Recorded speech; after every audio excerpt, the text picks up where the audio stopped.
मुस्तफ़ा जो उत्तम आला शान शान में लिखियल सजो क़ुरआन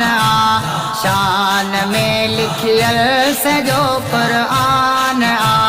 मुस्तफ़ा जो उत्तम आला शान शान में लिखियल सजो क़ुरआन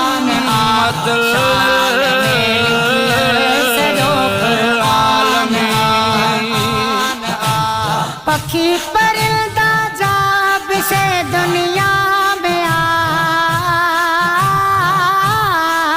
सलवात साईं जे मथा पढ़ पिया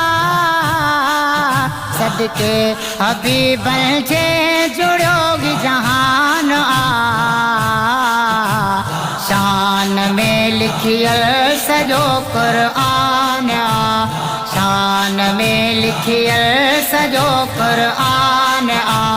मुस्तफ़ा जो उत्तम आला शान शान में लिखियल सजो क़ुरआन शान में लिखियल सजो क़ुरआन को भी सूरत में सजण जे मट न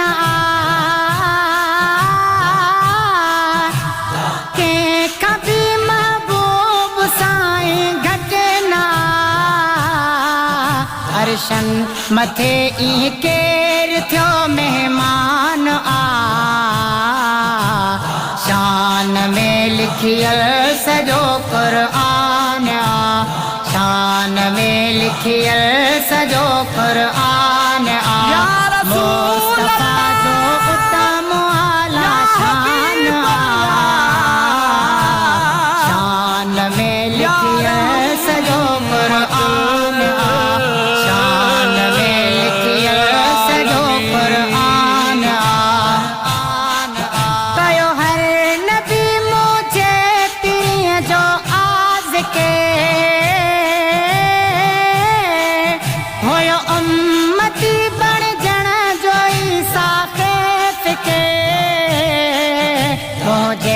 मिठल ते जग सजो मस्तान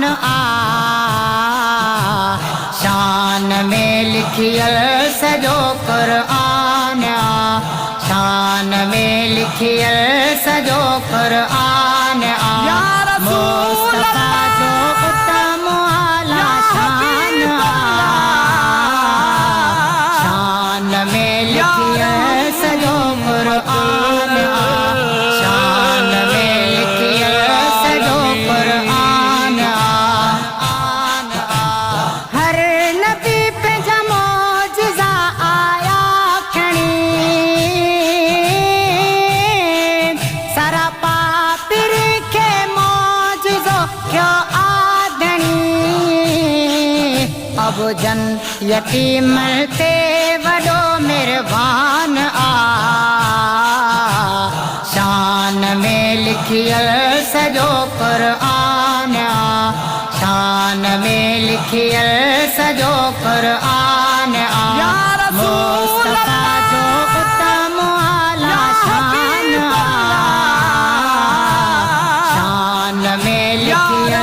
सजो क़ुरआन शान में लिखियल सजो क़ुरआन बचड़ सुदो आया गुलाम शिराज चल मक़बूल थे मुझो कलाम खुद खुदा जंहिंजो बणियो सन खान शान में लिखियल सजो क़ुरआन शान में लिखियल सजो क़ुरआन मुस्तफ़ा जो उत्तम आला शान शान में लिखियल सजो क़ुरआन शान में लिखियल सजो क़ुरआन